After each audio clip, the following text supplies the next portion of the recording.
I'm going to call to order the July 16th Hanover Borough Finance and Personnel Committee meeting. First thing, to go to number 2, which is hearing citizens' concern, public comment. And Mr. Holt, please. Your microphone is already on. Thank you, sir. Robert Holt from the unprotected, neglected, dumped on Third Ward that doesn't get the fair treatment as other sections of the community. I wanted to address the zoning ordinance discussion tonight. It's a good thing. I sat through every minute of it, month after month. They worked hard. I would just note that it is just the beginning of resolving decades and decades and decades and decades of misguided judgment and variances that should have never been variances and waivers and winks and nudges and things that have to be fixed. So thank you. I want to talk about the vision statement. And I think from what I've listened to the discussions, I've listened through those discussions about a vision statement, and I think you ought to think about a statement that focuses on the citizens and less about the borough as an organization, and that the borough empowers the citizens to lead productive and fulfilling lives, providing them safe and clean streets and secure resources, resilient resources, instead of some of the things we see. And lastly, it's a little befuddling to see, again, a discussion about an intermodal grant to pave High Street, which is way overdue. And I just can't fathom how you got money to do resurfacing out at the and that's not a borough truck. Do resurfacing of lots out at the reservoir site that you're anxious to develop into some kind of a recreation facility, and you don't have money to take care of the streets in the borough, where people are driving through potholes over railroad crossings that are bumpy and rutted. And so I just don't know where you get it. You're steering us towards another tax increase for the 4th, though some seem to forget you've already raised this taxes 3 years in a row. Thank you. Mr. Holt, could I see that picture you just showed? Oh, you had a picture. You can drop it off to her, sure. Yeah, but that we should all see it. Margie, was there another business that was helping to? That's a question we can ask behind the scenes then, maybe? You want This me is to ask it behind the scenes? Well, I you can't ask that of. We might not know the someone answer who's to the not- question is what I was getting to, Oh, and this is public comment currently. I'm sorry. And I'm not saying it's not important, because I would ask the same question. Okay. It's a little unusual that when it came up at the last meeting, I brought it up, and he said, oh, it's just a little bit of money. But nobody ever defines what's just a little bit of money. And for somebody who's writing Mr. Holt, $10,000 Mr. Holt? change orders on projects, a little bit Mr. of Holt? money can amount to a lot. Thank you. Thank you. Okay, so you want this addressed after I the would meeting? get some answers from, You want to pass it down? Yeah, I'll bring it down to you. okay, we'll move on to the next public comment, Right please, here. which She is wanted to Sandy see it Mao. too. Who is that? Comment. I don't even know where this is, so. Sandy, you're gonna need to turn your microphone on, please. Thank you. Can you hear me? Yes, ma'am. Pull it down maybe. There you go. All right. At a prior meeting, when you were discussing mission statements, there seemed to be some confusion about the difference between a vision statement, a mission statement, an aim, an objective, and a motto. So I went online and found a gentleman by the name of Paul Belserine, Belserene, and he goes by the name of consulting storyteller. So he starts out with a vision, and he describes the world, or in this case, the town you wish to see. It is not about you or your organization. It identifies something about the town you or your organization exists to address. The mission statement describes what you or your organization are doing to bring about your vision. This is about you, the Borough Council, how your mission addresses your reason for existence. The aim is strategic direction. That connects your mission to your vision. It's goal-oriented. The objective is a tactical undertaking. By acknowledging your objectives, you are progressing towards your aim. Your objective as a way of making sure your actions are aimed properly. And then the motto is a slogan. Those are the action verbs I was talking about last meeting. Okay, so Carol, you had 3 really good ones. And those are usually what you find on letterhead. But again, stating the actions of the borough and its intent. Thank you. Thank you. Community media, you want to help me out online if anybody's online? Those joining us via Zoom, you are now able to unmute yourselves if you would like to address council. Oh, Scott's on there, okay. Okay, I just wanted to make sure.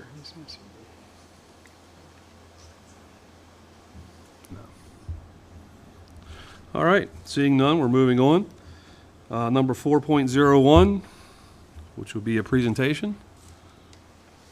All right. Good afternoon, everybody. My name is Garrett Moore with PFM Financial Advisors. I think you guys are more accustomed to seeing my colleague, Zach Williard.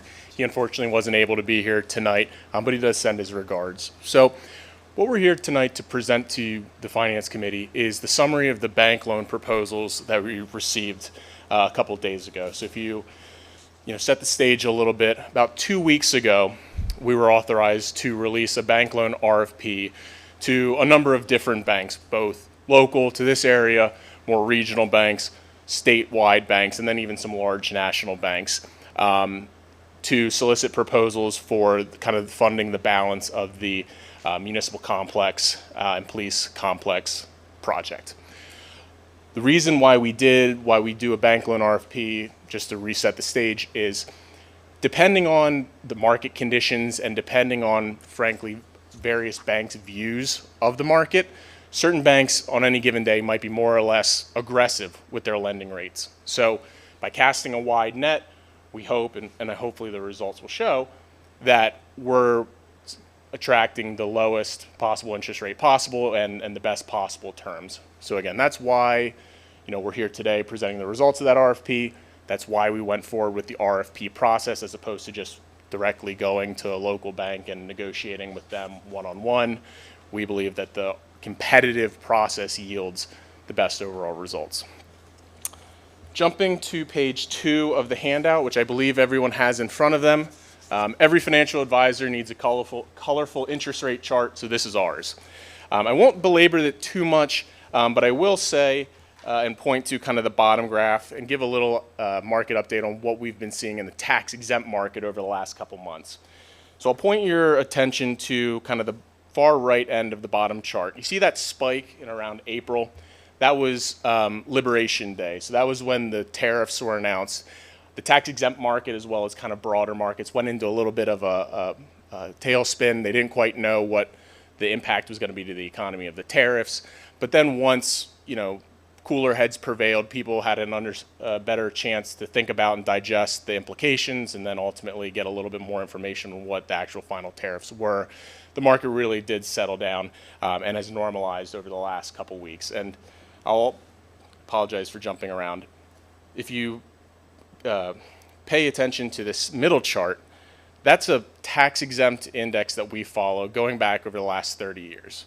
So when you take a long-term historical perspective when it comes to tax-exempt borrowings, we really are at historical averages. So about 50% of the time rates have been higher than they are today, 50% of the time rates have been lower. I think a lot of us are accustomed to hearing on the news and hearing about 6.5% mortgage rates, things of that nature. Again, being a municipality, being able to borrow at tax-exempt rates, we're not anywhere near 6.5%, which is what we'll talk about on the next page. But from a historical perspective, now is still an attractive time for municipalities like yourselves to be borrowing for these large capital projects that you all are undertaking. Page 3, frankly, page 3 and page 4 are a list of all the different proposals that we received. So frankly, this is one of the best results we've seen recently when we've done bank loan RFPs. So you received a total of 11 offers, or 11 different lenders responded, offering a total of 26 different financing options. We're, for the sake of brevity, going to focus on the M&T proposal, which is at the top of page 3, and the one which we believe, in speaking with your administration as well, would yield the best result for the borough. So moving from left to right, we bid out the loan kind of in two parts, the Series A and the Series B, which we'll talk about here on the next page. But the Series A, the best proposal was M&T Bank's fixed rate for the entire term being 10 years, and that fixed rate was a 3.94%. Again, fixed for the full 10 years, no bank fees, and prepayable anytime without penalty. So if at some point in the future you have additional funds that you'd like to prepay the loan with, you're certainly able to do so. Further, if 3, 4, 5 years from now interest rates go down, we would be able to potentially refinance this loan into a lower interest rate loan, generate some savings without any sort of penalty. So from our perspective, the Series A 3.94% fixed for the duration, the full term of the loan, is the best option. On the Series B, however, we believe the 5-year fixed rate of a 3.72, and again, that's 3.72% fixed for 5 years, after which the rate resets. So for 5 years, it's fixed at 3.72. After that date, or at the 5-year mark, the rate is adjusted. We'll get into that a little bit more on the next page, because frankly, this is the loan that's structured to take into account the RACP grant that you all have. So while it's a fixed rate for 5 years and variable thereafter, the expectation is that this loan will not be outstanding for frankly more than 3 years, let alone 5. So the anticipation is the borough will never get to the point where the rate resets, which is why we think taking advantage of the slightly lower rate for 5 years is more attractive than locking in a fixed rate for the full 10 years on this particular portion of the loan, because again, the expectation is that the loan is going to be repaid in the next 3 years or so. But just with that loan, just like the other ones, prepayable anytime without penalty and no fees from M&T. I'm not going to belabor and go through all the other proposals because we'd be here all evening, but what I will say, and I think this is a testament to the RFP process, the competitive RFP process, as well as a testament to the good name of Hanover Borough, as well as the strong credit quality of the borough. If you look at the difference between M&T's fixed rate proposal of a 3.94, and you flip to the second page and you look at ACNB's proposal of a 5.224, that's about a 1.3% difference between the highest and the lowest rate. So again, this is basically the reason why we kind of cast a wide net and why we have a competitive aspect to the RFP process. Any questions about the loan itself before I get into the nitty-gritty and the numbers? I do have a question. Yes, sir. If by chance interest rates drop before we go to closing, do we get the lower rate? Do they readjust this proposal? So these rates are binding up until the time of closing. So they are willing to hold these rates until closing. Frankly, if rates go down, we could ask them to refresh this, but what we typically like to see kind of in our world as kind of municipal financial advisors is certainty. So, having that rate basically guaranteed today and held through closing, it protects you on the opposite side, where if rates go up, M&T will honor that 3.94%. I mean, we're only a couple weeks before the end of the month Correct. for the next discussion of rates. Correct, but again, the anticipated, and we'll get to the timeline on the next page, because of all of the various processes and filings that we need to do at the state, settlement's not expected to occur until August 28th. So, we do have about a month and a half here where they're willing to hold these rates, so we don't have to worry about any interest rate risk of rates going up or, potentially rates going down. So at this point, the 3.94 is the rate that they're willing to offer. I don't know if there's much flexibility on if rates go down, but certainly it's locked in case rates go up. Does that answer your question? It does. I think it's worth asking. We can certainly reach out to them and follow up. Assuming, Sure.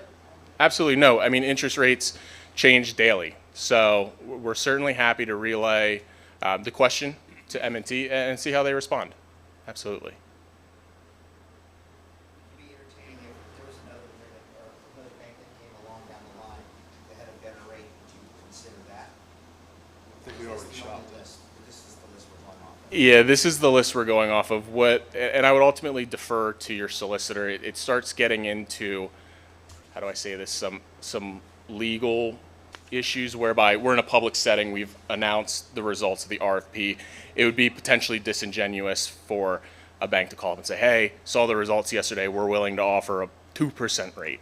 Our response would be, okay, well, that's great. Why didn't you offer the 2% rate initially when you got the RFP? So from our perspective at PFM, we would feel most comfortable kind of going off of this list. And frankly, as I mentioned earlier, I mean, this is a heck of a list. I mean, normally for most municipalities and school districts, people we work with, if we go out for a bank loan RFP, if we get 3, 4, 5 banks that are willing to participate, that's pretty good. 11 in today's market is a bang-up job, frankly. Any other questions before we move on to the numbers? Continue. Perfect, thank you. Jumping to page 5. I'm going to walk through this page from left to right. So starting in columns 2 and 3. Column 3 is your existing general fund debt service as it stands today without any additional loans that we're talking about here this evening. So column 3 is your starting point. Column 4 is the implicated or proposed debt service based off of the 3.94% fixed for 10-year rate. So column 4 is based off of that 3.94 rate fixed for the full term. Column 5 is the 5-year fixed proposal from M&T of a 3.72. What we assumed for the purposes of these numbers is that after the initial fixed rate of a 3.72, the rate resets to the cap rate. The cap rate, the statutory limit on how high the interest rate could go. Under Pennsylvania state law, we need to have a cap rate if there's any sort of variable rate or rate reset component. So this in column 5 is the worst case scenario. But again, and the reason why we have a red box drawn around the first 3 years is it's the expectation that once the project is completed, you've filed for your RACP reimbursement, that those RACP funds would then be used to prepay the remaining balance of the loan. We're estimating right now at right around year 3. If it ends up being 2 years from now, great. If it ends up being 4 years from now, that's fine too, which is why we went with the 5-year fixed rate proposal. But we do know that at some point, those RACP funds are going to come in, at which point the loan will be paid off. Hence why, like I mentioned, we have that box around the first 3 years. Column 6 is the resulting new net debt service when you take column 3, your existing debt service, and you layer in these 2 additional loans that we're talking about here this evening. And again, that's a worst case scenario. Frankly, if you were to take this into account after the RACP funds were used to prepay the loan, after that year 3, instead of a $1.4 million number, the run rate would be closer to $760,000. So again, this is a worst case scenario. This is not what we expect to actually happen. Any questions on the numbers before I talk about the timeline going forward? Did that all make sense? Okay, great. The last page I'm really going to touch on is page 6. That's the timeline. Again, not going to belabor this. I kind of already gave the highlights a couple seconds ago. But we're here this evening to present the results of the RFP. Obviously, no decision is being made this evening. Formal acceptance of the M&T loan, should that be the desire of Borough Council, would happen at the July 23rd meeting. At that point, the loan is locked in, the formal approval occurs, the debt ordinance is enacted, and then we start the process, or the financing team starts the process of filing all the paperwork necessary with the state to ultimately settle on the loan. And settlement for that loan is anticipated to be August 28th. So August 28th is the day in which the funds would be made available to you all for to continue on with the project. The rest of this handout, frankly, are a lot of additional backup schedules, as well as M&T's actual proposal, should you care to look through it or peruse. But with that, that's kind of the culmination of my presentation, unless you all have any questions for me. I have a question about Ma'am. what your costs, what you're charging us for the preparation of this. Is that in the debt, is that in the payment? That's a great question. Yes. So all the professional costs. So Eckert Siemens acting as your note counsel, our fee, as well as your solicitor's fee, all the fees are baked into the financing. So the debt service numbers that you saw on page 5 include those. So put differently, all the closing costs are paid out of the loan, so the borough isn't coming out of pocket for any of the closing Thank you. costs. Good question. I apologize for not saying that when we were going through the numbers. That's a good point. Okay, any other questions? It's a lot to digest. Are you happy, Jim? Oh, yeah. Okay. All right, thank you. Thank you so much. Now, we're going to correct my mistake and go back to the solicitor for number 3, please. Borough Council had an executive session this evening from 6:30 to 7 p.m. Involving 44 Frederick Street and 319 Wilson Avenue under Section 708A5 of the Sunshine Act. Thank you, sir. Okay, 4.02, Mr. Maines? Thank you. So, as you heard, and on the agenda tonight, you have the issue of zoning amendments. And this has been a process that has actually been in play for the better part of a year, with a lot of planning commission input, a lot of back and forth trying to get to a set of amendment criteria that actually makes sense, makes your ordinances better. And so with that, I've got about 6 slides here. I mean, we could spend 2 hours going through it in detail. I'm going to hit the highlights of it now as we move through some of the public hearings and some of the solicitations that we have to put out to Planning Commission, to York County Planning, Local Government Advisory Committee, and those other agencies. There will be more discussion and more in-depth on it, but I kind of wanted to sort of dip your toes in the water a little bit and tell you a little bit about what we're doing with the changes. So often, you know, we get the question right out of the gate is, well, didn't we just do that? Yes, absolutely, we did. And as long as I'm here, we're going to keep doing it. Because one of the things that is an absolute detriment to communities when you sit on your zoning ordinance and do not change it, you do not allow it to reflect what your community is going through. Your community is certainly not sitting stagnant, and your ordinances shouldn't sit stagnant either. So actually, this was about late 2023 where we started this conversation. We spent all of 2024 working on it, and then got everything wrapped up, and now we've been trying to get this sort of position to finally start moving through the gauntlet to get approved. Ultimately, this effort's included feedback from staff, residences, business owners, public service entities, as well as a planning commission who asked a lot of questions. If you were at any of those meetings, you know, they went sometimes almost 2 hours long till we got through some of the questions. The new effort continues on the work that you've already done, so that's kind of the nice thing about this is we're not throwing everything out and starting over. We just keep making it better. And so we grabbed where we were at before, we took our list of all the things that we wanted to change and sort of applied them to that. Next slide.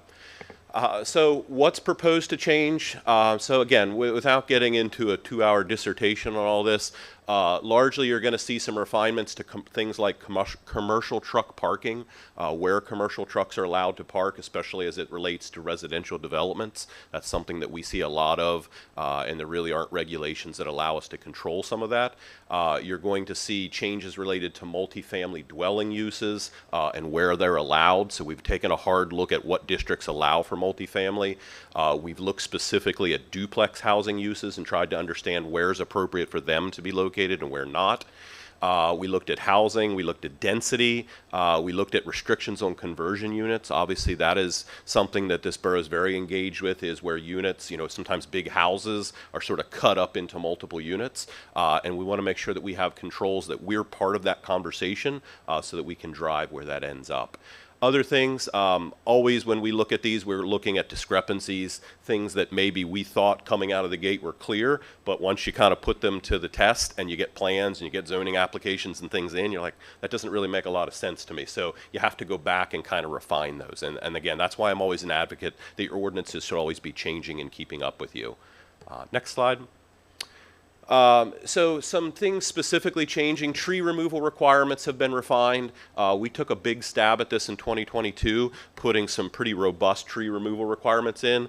I think our heart was in the right place, but unfortunately we had some things that led us to consistency issues, how it's applied, when it's applied, what triggers it, what doesn't trigger it, what are the extents for tree removal. And so you saw a planning commission go back and revisit some of those. I think they're also going to find their way into an upcoming subdivision and land development ordinance discussion. But we did make some changes here with this. A lot of conversations about mechanical and refuse related facilities, so trash cans, ground units for air conditionings, things like that. How do we screen them? How do we try to protect and buffer them so that perhaps adjacent residential uses aren't seeing some of those impacts? We are adding, for the first time, neighborhood impacts now to special exception applications. You know that when we do special exceptions at zoning hearing level, we have a set of criteria that we have to follow. One of the things that we were missing was a category for neighborhood impacts. And so we've taken a run at trying to add that in there now. We've revised and added, again, for the first time ever, we're adding design standards now. So this is a new area for us as well. Not that we want to dictate what people put in, but we sure want to be part of that conversation as to what's appropriate in certain neighborhoods, and really trying to get projects to understand that don't be the albatross. Don't go into a neighborhood and put split face block when everything else isn't split face block. That kind of a conversation. So that's going to take some more work too, but we've built the roots for it in the zoning ordinance. Ultimately, we probably will start looking at an actual set of design standards of what kinds of things we want to see in our community, but this gives us a segue for that. Other things we've done, expanding zoning hearing board. This is huge. So your zoning hearing board right now is 3 members. By the zoning ordinance, we're looking to expand that to 5. Reason being, more input's better than less input. And one of the things that we see a lot of times with zoning hearing board is you're just getting 3 opinions, and it really burdens those 3 to kind of, they all have to pretty much be in alignment or things kind of get off track. Having 5 gets a much broader conversation. It allows for more public input to things, and I think at the end of the day will get you better decisions where, they're going to have more discussions about the things that are concerning to you. The other thing, hearing certainly from this board, moving conditional uses over to zoning hearing board. When we went to this in 2022, we tried to kind of play a hybrid over how we had some come in front of you guys, some come in front of zoning hearing board. What we've learned in the last 2 years since then is it's created some confusion. It's created some concern, certainly as your guys are trying to respond to your constituents with things. And so what we're going to look to do is, now that we'll have an expanded zoning hearing board of 5 members, moving those uses over to zoning hearing board, it does not preclude this council from being part of the conversation. You always, always enjoy the right to be a party to a zoning hearing. So if something comes along that you guys decide, I really want to be part of that, you'll have the ability to be part of that. Yes? What do you mean by that? It doesn't come before the council then anymore? As a conditional use. You go to the board, is that what you're saying? Yes. So uses that would be conditional will now be moved over to special exception uses, and those special exception uses will go to zoning hearing board, and that's where they'll be heard. Well, will you also inform the council, so if constituents have some problems, Absolutely. we know what's going Yep, on? absolutely. Thank you. Yep. All right, next slide. So how is this going to help the borough? Overall, stronger policies. Obviously, the goal of our zoning ordinance is to make sure that all of our regulations are appropriate, thoughtful, deliberate, and I put it in bold because it's really, really important, is defensible. You know, we don't want to put things in the ordinance that we can't then enforce on. You know, we don't want to make a rule that we're not able to, by reasons of law, go back and say, you have to do it this way because that's what our ordinances say. So we really took a hard look at making sure that the ordinances and things that we have in place are defensible. It will provide enhanced tools for residences and businesses. Again, we kind of look at everything at a very high level. We want to make sure that we're not being encumbering with our zoning ordinance requirements, but we're also wanting to make sure that we're holding true to some of the things that we've learned that this community holds dear. You know, density things, impacts to neighborhoods, those interfaces between non-residential and residential uses, and this set of tools that we would adopt will give us some more tools to do that. Ultimately, this is probably the last zoning ordinance change we'll do until we do our comprehensive plan. So one of the things that Planning Commission is kind of excited about is starting next year, we're going to redo the comprehensive plan for the Borough of Hanover. And so we don't really want to be changing zoning while we're in that, because if you remember, your comprehensive plan is your guiding document, your zoning ordinance is what gives teeth to the comprehensive plan. So the comprehensive plan is kind of your set of goals. It's your vision. It's where you want to go, but it's not enforceable. It's not something that you can say, wow, I want to do this because the comp plan says this. That's where you have to put teeth into it in your zoning ordinance. So what we want to do is move through zoning ordinance. When we get done with that, we are definitely going to have to come back and look at your zoning ordinance then and make sure that whatever it looks like when it's done, we make sure that zoning ordinance works in concert with it. We don't want the two to be in opposition to each other. Next slide. Oh, that's it. So, any questions about, oh, perfect, okay. I was gonna say, I thought we had one more in there. Timeline on it. So, just to give you a sense of kind of how this thing's gonna move along. So, obviously tonight is just an intro. Tonight is just meant to sort of kind of whet your appetite a little bit and get you used to, we're gonna be starting to talk about getting this zoning ordinance through. It has a number of things that it has to go through. It has to go to the county to get reviewed at 2 different levels. It will go back to the Planning Commission to get some review. Certainly at any point in time there, this council is able to interject some of their thoughts on it. What we'll be doing is distributing a draft of what Planning Commission has come up with so that you can kind of go through that. If you have things that you're like, I'd like to see this or that, let's get to the left side of this timing thing as opposed to the right, because when it's on the left side of the schedule, that's when we can put things into the ordinance draft, we can change some things. I think what you'll find is Planning Commission's done a pretty good job of really tying this thing up pretty tight. So, you know, anxious to have any conversations you have with this, but I'm hopeful that we don't see any real substantive changes with it. Ultimately, I think this thing is going to probably, somewhere in the October timeframe, I would like to see this council move it for a public hearing, that public hearing then being in November, to start moving this thing towards adoption. Yes. Moving from a 3 to a 5-member board, is that part of this plan? I mean, is that all part of that? How's that happen? It needs to be in your zoning ordinance for us to then be able to go on and expand that board, yes. Because right now, your zoning ordinance talks about a 3-member board. And so what the municipality's planning code tells us is the zoning ordinance needs to drive that. And so historically, as long as I've been here, it's always been 3 members, which I've always felt kind of odd because I come from 5 and 7, you know, when private side, I was always used to 5 and 7 member boards. So 3 is ultra small. And I think it's limiting things. And I think you see some frustration certainly with the public interaction with things is you only need 2 people and all of a sudden the whole decision goes one way or the other. Having 5 blends that out a little bit more and it brings more opinions to the table. So. Yep. Yeah, they will ultimately have to come here. You guys will have to put them on the hearing board and interview them and do that kind of a thing. Any questions? Okay. Thank you, Mr. Maines. Yep. Moving on to number 5, which is consent agenda. I'd be looking for a motion. Motion to approve? How about a second? Any discussion? I have a question. Yes, ma'am. I guess this is for Matt. I see that in the increases for the market house on the rentals. When was the last time rentals were increased on the market house? Was it 2 years ago? I thought that we're trying to just move that, trying to get that market house up and running, and then those increases, some of those seem substantial. You think you're going to lose anybody? I mean, aren't we supposed to attract people down there to open up? Initial conversation with the vendors, a couple people said they're not happy with it, but they understand the need for it.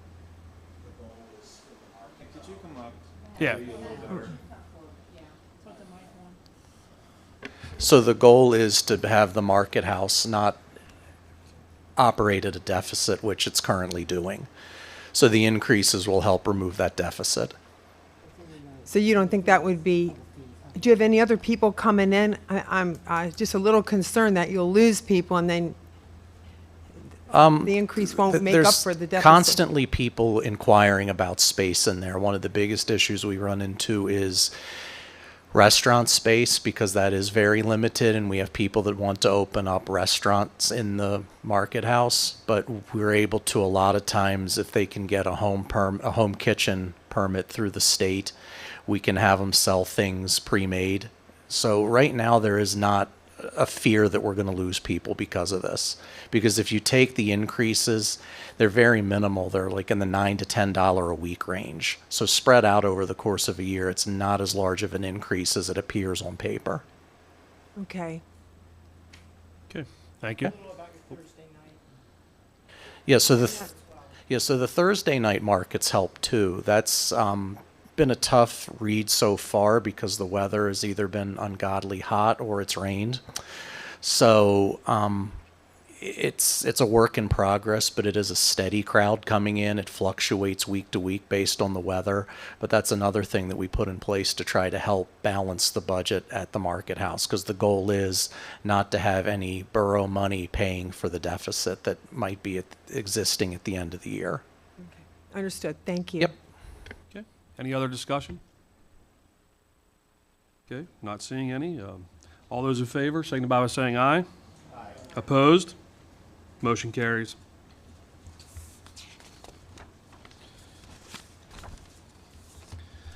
Number 6, Department of Water Resources. Do you want to touch base on this at all, Mr. Maines, or whoever?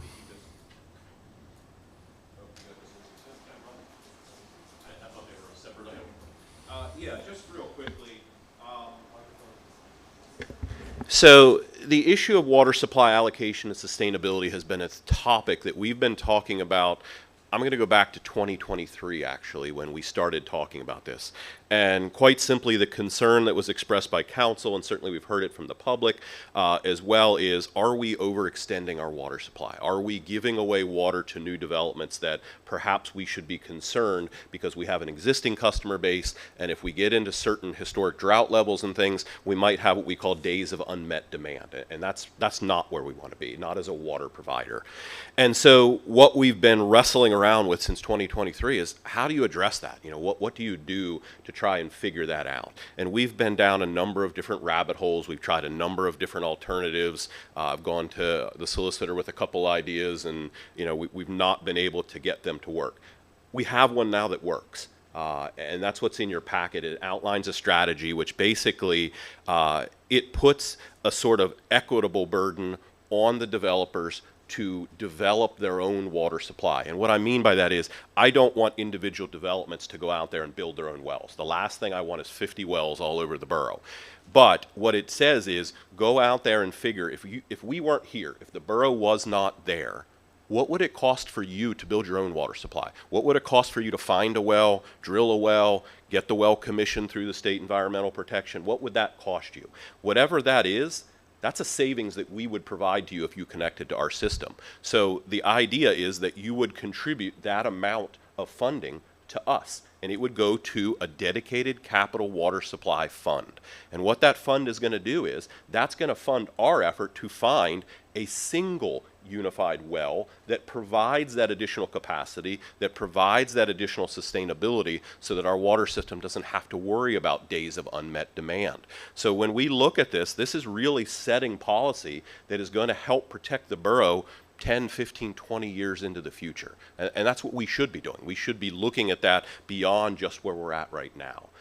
So we have taken this policy, we've kind of crafted it. I have taken it to legal counsel, I've taken it to PUC, I've taken it to the Office of Consumer Advocacy. We've taken it to a number of different audiences to pitch what we're trying to do to see if we could sort of flesh out what are the concerns. We've talked to other water providers as well. You know, how do you guys manage this? What we found is the approach that we're talking about doing is pretty unique. There isn't really anybody else who's managing it in our way. So we've kind of solved a problem with a solution that nobody else has really employed yet.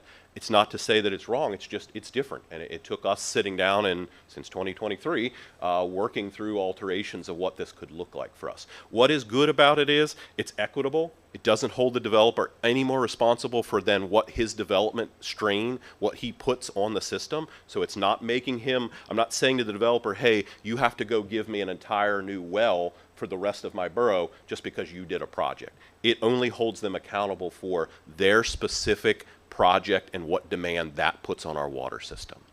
So the goal then would be that ultimately, if this council approves of this policy, the next step then is I need to work with the solicitor to put it into a resolution form, because by being in a resolution, that's what kind of makes it enforceable for us. And then I'm going to have some work to do, because then I'm going to have to go out to our, our partner communities. I'm going to have to explain what we're trying to do so that they're aware of it as they, Conewago, Penn, McSherrystown, as they're acting on land development plans. They need to know what our policy is, because they need to be able to understand it so that when somebody comes in as a developer, they can say, oh, yep, Hanover's going to require you to do this, this, and that. So that's what I'm looking for ultimately, is for you guys to approve of the draft policy that's in your packet tonight. With that approval then, I'm going to work with a solicitor to bring back to you next month it in some form of a resolution, and then that makes it official. So really as soon as next month. The reason that there's some urgency to it is we have 3 developments right now that are sort of log jammed. They're held up because they're waiting for us to say we'll provide water. We haven't been giving them that letter because this conversation has been playing out. We didn't want to give a letter that says, yeah, we got water, when we know there's a policy coming that might change some of that. And I think the important thing that I would end with too is, we don't want the optic of this to be that Hanover Borough doesn't have water. We have water. We are at safe yield capacity. We certainly are very, very blessed right now that both reservoirs are absolutely flowing over. So the time to make policy about water supply is when water supply is good. You don't certainly want to be making water supply decisions when you have a drought, you have a reservoir that's down, things like that. So this is the optimal time to be making those decisions, but this is not a decision that we're asking for because we're sucking dry wells or anything like that. So I think that's very important, and certainly as your constituents would ask about that, I think it's very, very important that the messaging be, we have water to serve our existing customers. This is about us taking on new customers, expanding our system, making out allocation requests to other developers. This is about us being a good steward of those resources. So it protects our water supply. Absolutely. Microphone? Make an agreement with York, the water company over Yes. there. And I had to laugh because as I thought about it, if we're lacking water and they're lacking water, how can we apply that agreement? Where they would, it's Yeah. impossible. We That had to come up agreement with is our not own. an interconnect for normal usage. We have an interconnect agreement with York Water for emergency purposes only. So we don't have a valve that we open up if we think we need a little more water. It's only there in case I have a massive fire on some end of town and we blow through Pars Hill or we blow through, Clear Lake or something like that. It's so that we could open that up and have additional water to meet our demands with our customers. So the other thing that's very, very important is York Water has its service area. We have our service area. These are very distinctly different things. So this policy focuses on our service area and what we need to do to sustain ourselves. It's not that I don't care about York Water, but I have to let York Water to make their own decisions about what they're going to do for sustainability and water supply. They also approach this problem a little bit differently, where they actually develop their supplies, and then they, through what would be like tapping charges, that's how they then recoup those monies back again. There's a number of reasons I don't want to get into, but we can't approach the problem that way. So we need to approach it in a different way. But we could have other problems besides that, in which we are both lacking necessary water. Well, my goal is by this policy I that mean, you so don't have we a wouldn't be problem. able to tap in.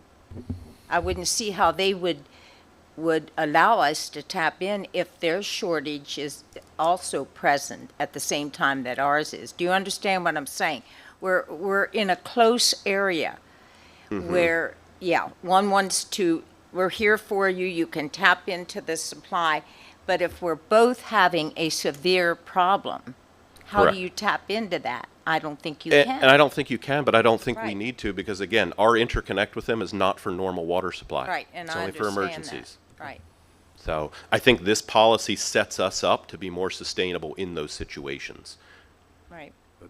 Any other Eric? questions for Eric? Yeah, so this would be for only projects requiring a land development plan? This is- Or does it also include, while we've made some zoning changes, if somebody comes in and taking a single-family home and wanting to cut it into 5 apartments, the number of users go up? And then the other question I have, third part of it, is what component of conservation practices are built into this? In other words, if the developer comes in and says, I'm going to use low flow toilets and faucets and all these other aspects, they can come in with that and say, this is what it is. But how do we know that it actually is what it is? Yeah, there's certainly some things that we're going to have to work through. I mean, this policy is the first step because it sets the framework for all that. There's a lot of work that has to be done yet with workflows, how requests come in, how they're processed. That, you know, water conservation, do they get a discount in some way because they agree to use those? We haven't really had those conversations yet. To the point you asked about what this applies to, basically by PUC, this applies to non-bona fide customers. So if we have an existing main there and it's a connection, they increase their usage. This isn't focused on that. This is focused on an extension of our system out into a new area, a new commercial project, a new residential development, something like that. That's where this policy then going to apply. And again, we need to create some guidance documents because there's going to be a lot of confusion, and we were going to manage that by being sort of have to outline the policy and what the rules of engagement are, and we'll get to that point. We just haven't gotten there yet. So we're assuming water, but additional water lines have a impact generally on the wastewater treatment plant as well? Are they not, I mean, you run sewer and water, right? Yes. Or you're not, So I think maybe if I understand what you're saying, a couple things. I think this only addresses water supply, nothing to do with distribution, where the policies that the borough has in place for extensions of our main going to stay the same. And that still puts the developer on the hook that if they want to be serviced, they have to extend the main out to and through their development at their cost. We then take that ownership over at the end through a dedication process. That part won't change. This just solely focuses on water supply. Studies beforehand, because first of all, you have to make sure you do have that supply of water available in whatever area you're looking at, correct? Correct. Okay, so if something would happen that you would not have that water readily available, it just wouldn't be within that area, what would happen then? So if I understand what you're saying, so you're saying if you have a scenario where a new development comes online and I'm still in the process of developing the additional water supply, I don't believe that's a likely scenario. And the reason I say that is because our safe yield has some very conservative numbers put in it for drought conditions. I mean, we went back 100 years looking at some of the worst droughts we've seen. So unless that 100-year drought is happening, and yes, I guess it could happen, the chances of that happening are not, they're not reasonable for decision-making purposes, I guess I would say. All right, that's what I needed to know. Yep, Okay. that's a great question. All right, okay. So is the purpose of this to, quite frankly, go into the water business to make money so we don't increase taxes? I mean, Nope. what, did you wake up one morning and go, you know what, I think I want to? No, absolutely not. No, I mean, we're in the water business already, so this doesn't change anything. This is just, if you want to think about it from that standpoint, this is a business making sure that they can continue to offer the services that business offers. And if we keep writing blank checks for new developments to come in and just say, yep, that's fine, go ahead, I got water, go ahead, at some point we're going to have a conversation where I can't go backwards because I will have committed our water out. And if I haven't developed the water supplies that support it, we're going to be in a really bad situation. So this is not a knee-jerk reaction. This is not us looking to expand revenue. This doesn't hit revenue in the sense that I'm going to have extra money to go do more piping projects, give Dale more money to do hydrants. That's why it goes into a dedicated fund for water supply development only, because I want it to be, and we would have to by PUC, have it be very protected so that I'm not doing a bait and switch. I'm not asking for money for supply and then I'm going over here and buying a new truck. You know, it can't be like that. It has to be in a dedicated fund used for water supply development. Okay, so then is there a limit that you know that you can't supply any more water to any more of these developments? I mean, is there a limit to what you're going to be able to offer, and you know it? In the future or right now? No, well, in the future. So, yeah, I don't know in the future. I mean, one of the things that would be in this policy is we would start building a 5-year projection out of what developments we see coming down the line so that we can make sure that we're capable of providing to them. The goal of the effort was to try and secure about another 1 million gallons per day into our system. So right now we're operating around 4.95 million gallons per day is what we're putting into the system. So we're looking to add an additional 1 million gallons per day to really bolster that supply. Tap into those supplies, or looking for water supplies, is there any possibility also that as you're doing this, that you could be running into wells of other individuals that live out? I mean, I'm thinking Yeah. about that, you know, when you So tap in. what happens with these typically, and without getting into a big technical discussion, so when you develop a new well, one of the things you have to do is some very intensive pump and draw down testing. And the reason that you do that testing is you're trying to develop what they call a cone of influence. So when your pump comes on and draws that water table down, how many people around you may be impacted. Obviously, what we would try to do is go out to areas where we don't have residential things around. Certainly out at the filter plant, we own property out there, horse farms all around that, so we have a better chance maybe of doing something out there without necessarily going into an urban area and affecting, you know, people who may have wells in that area. But the short answer is there's a lot of testing when you develop a well that you have to prove to DEP that you will not have adverse impacts on other people's well. And it's 24, 48, and 72-hour drawdown testing that you have to run a pump at maximum output for a period of time. Chuck, do you have something else? Did you No, have- I'm with Eric. We've already studied wells to death. and we have issues of sinkholes. Correct. So you can't, you know, that's why I push heavily on conservation. We have no regulations, no requirements whatsoever, you know, having conservation practices and essentially encouraging people to go to conservation. 10% change is a huge amount of water. And I think we overlook it too much. And I That's hate to just get down my a rabbit opinion. hole here, but maybe not everyone here understands how that works when we let people know if they can have water from our system. We can't just say no. Could you very shortly give us, I want everybody to pay attention to this. This is important. I learned this when I went on water sewer many years ago, and it intrigued me. So one of the obligations we have is, as we are a water service provider, we are obligated to provide water unless we can show that by doing so, we put ourselves under some, I think I saw it, undue pressures, concerns, financial constraints, and things like that. So part of the argument we have here with this policy is that if we're operating at safe yield, bringing additional people on does cause us some concern, and so therefore we believe that we would have grounds right now to say no, but ultimately you really don't, because as a PUC water provider, you need to provide water. I mean, it's what you're supposed to do. It's why there's a service area that's attributed to us, and to my earlier point, the last thing I want is people going out and building individual wells.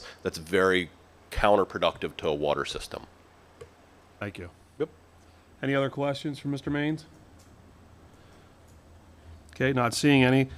Now remember what we're voting on here. It's approval to the draft policy. Correct. Okay. So I'd be looking for a motion for that. And a second? Second. Okay. Any other discussion? Are we good? All those in favor signify by saying aye. Aye. Opposed? Motion carries. Thank you. I'll just stay up here for the next one as well. Go ahead. 701. 661 Broadway, very simply, this is the Rudder store.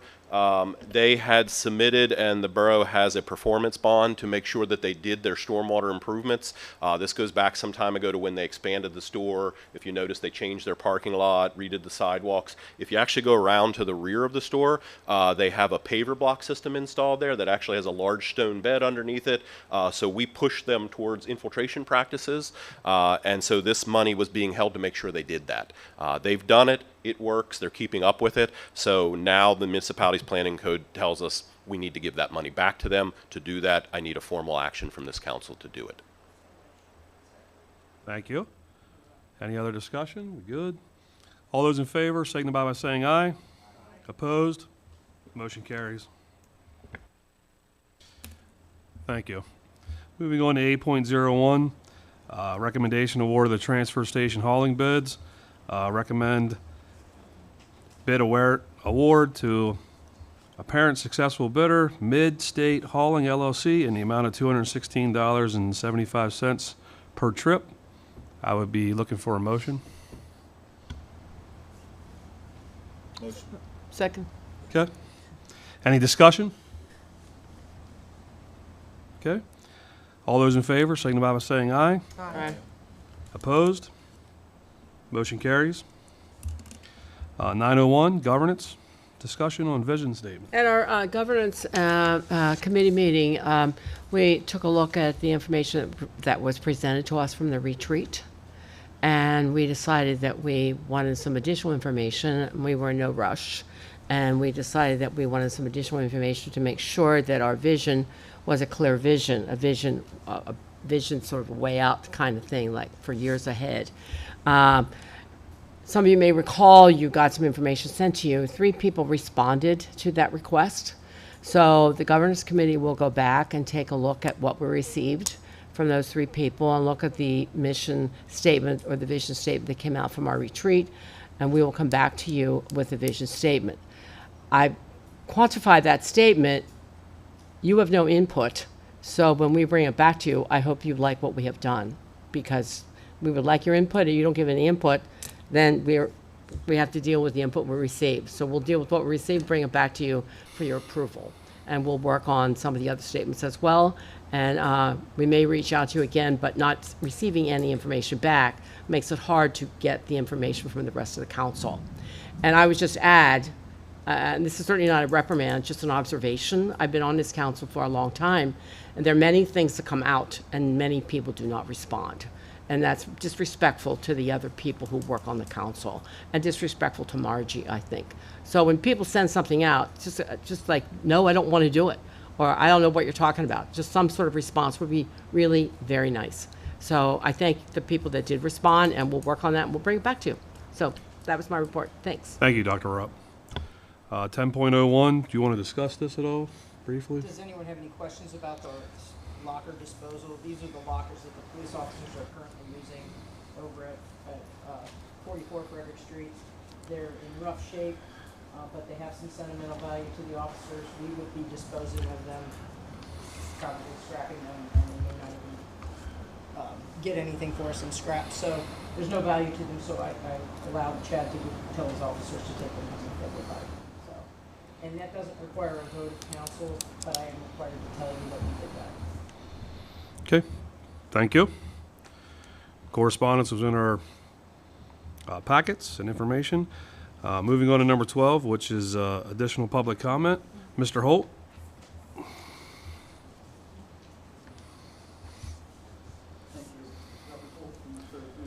Microphone. Robert Holt from the 3rd Ward. It's interesting to hear the discussion, and I just think sometimes this panel loses sight of its primary responsibility, which is to protect the citizens, to uphold the residents of this community, empower the taxpayers, and I just don't see it at times. But this time in 2023, this panel was debating and deliberating and leading to a vote where they were going to hire an interim fundraiser, 1 year, $50,000 to raise funds for the public library, the borough library is what it really is, and then led to the hiring of an interim librarian. It was going to be short term. Well, that, you might as well throw that out the window because it just didn't happen. But you promised, when you made those votes and hired those people, you promised you were going to get out of running the library. You were going to turn it over to an organization that had the wherewithal, the experience, and the resources, the collective resources to do that. And now that has not happened. And you promised us, you've spent our money, and now we've watched this. I don't know what it is. It reminds me of Rahm Emanuel, never let a crisis go to waste, where you all of a sudden, well, we got to keep this fundraiser anyway. How she became permanent, who knows? But we're going to keep the position, and we're going to use it for fundraising for things other than the library. It's just bizarre. And I don't know how you guys can't stick to a budget and how you can't think of the citizens of this borough first, because we are bearing the undue burden for this. It is the fourth biggest item on your general budget, the fourth.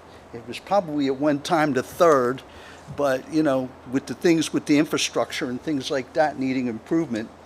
And I don't know, I just can't believe you. When you tell me that, well, we're going to do a gasification plant, and it's going to make us $1.2 million in the long term, and we're not going to pay anything, how can I take your word for that? Because you promised us you were going to get us out of the library business when you came up with this plan to hire an interim managers and fundraiser, and it didn't happen.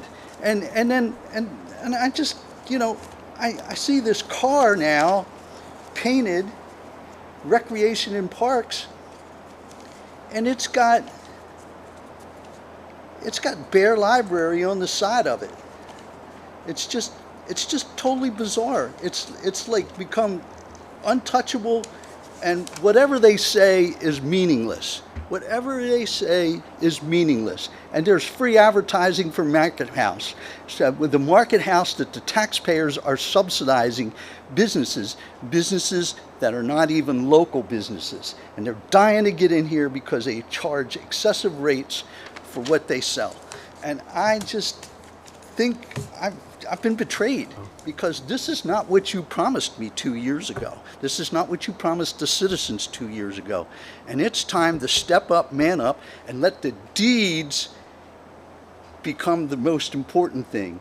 Deeds instead of words. I'm tired of hearing words. I'm tired of hearing promises. I'm tired about hearing plans that are unfulfilled. And there are a lot of people who are sick and can't work and not getting paid. There are a lot of people who have lost their jobs. There are a lot of people looking at the tax increase that's coming and figuring out on a limited income how they're going to pay their taxes for 2026. You really need to think about what you're doing here and who you're looking out for. The residents and the citizens, or businesses, because it just seems to me you don't want to hurt business, but you don't care about the public welfare. And I thank you. Sandy Mao? Wow, that's crazy to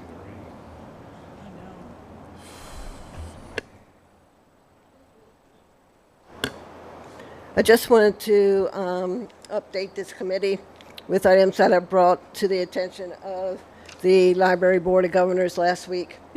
The first one is the teen noise and the running. And today we can add disrespect to a librarian. I'm not going to go into as much detail as I did last week in the interest of time because I have other things to address. The Gettysburg drug dealer continues to come in and sits near the teen computers and even has interacted with teens that evidently know him. Thirdly, not able to accommodate students who over the summer take courses and need to have exams proctored. In years past, They have come to the library. The librarians have made arrangements with either their instructor or whomever, and they have been able to use the conference rooms to take those exams. That option doesn't exist anymore. We also have no area, no rooms, no conference rooms to hold what I consider to be sensitive conversations. There was a male who came into the library who has a problem evidently with Spring Grove and the York County Library System, and to make a long saga short, he was informing us of his sexual transmitted disease issue and how it was misunderstood at the Spring Grove Library. I don't think that's something we want to hear. We don't want the druggies there, but it continues. Also, a biggie, no place for the Focus organization, who works with handicapped individuals, whether physically or developmentally or whatever. They used to be able to come in and use the conference rooms as well. They no longer have any place to go. They have to sit at the tables that surround the adult area. I have show and tell here today. If you want to circulate those, you may. It seems that the borough can afford, as Mr. Holt pointed out, thousands of dollars for a SUV, and then to decorate it with a wrap, advertising, the market house, the Parks and Recreation, and the library. Now, I don't know how we're coming up with all these funds to do these items. In addition, it has emergency lighting. Where's all this money coming from? But we can't afford canisters of wipes to make sure that the disease doesn't spread. This is just 2 days worth. I have others back there if you want to see them. Oh, today I arrived at the library to find that the remaining 2 leather chairs, the reading chairs, in the adult reading section are gone. And when I go to the desk, they have no idea what I'm talking about. They weren't informed that they were gone, and evidently no one went around the library to check it out before I arrived. So they went and found somebody, and the response came back is, oh, we need to put another table back there. We removed those tables and that coffee table. Well, let me tell you about those tables. Those are tables that accommodate one individual. And I think there's like 5 of them. I might be mistaken. Might be another one. But only one individual sits at those tables. One only socket for the laptops to be set up, and others do not want to sit with other people, and understandably so. Those reading chairs provided a sense of security so that when I sat in them, no one could come up behind me, and I could see people coming from all the other directions. I would hate to think that you are continuing to target me. Okay, Mrs. Mao, if you could start to wrap it up, please. I'm about to. In addition, you have been publicly praising your ability to attract a large pool of candidates for your job openings, particularly the library. Let me remind you of the current political situation in Washington, D.C. The Department of Education has been eliminated. That means there are thousands of people out there looking for jobs. So you are very fortunate to be able to pick those people up. Thank you. Thank you. Jim, I have a question before we end our meeting. Well, we got to do the other public comment with those, if we could. Do we still have public comment Yeah, I need to finish online public comment to check it. That's okay. Community media, if you could help me out with that, please. Those joining us via Zoom, you are now able to unmute yourselves if you would like to address council.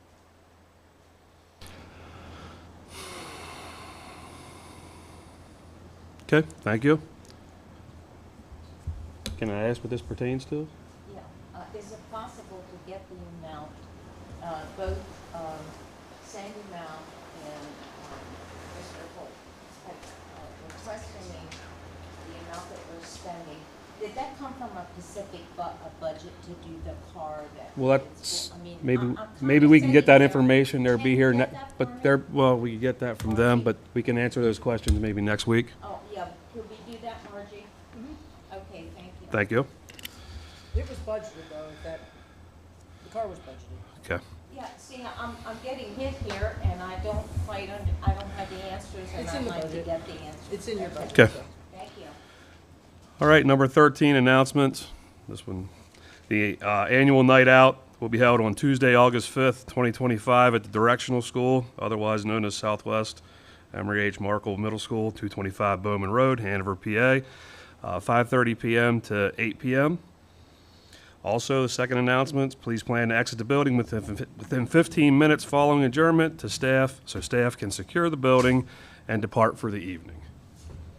Okay, I'll be looking for a motion for adjournment. I'll make that motion. Second? All those? Pass, thank you.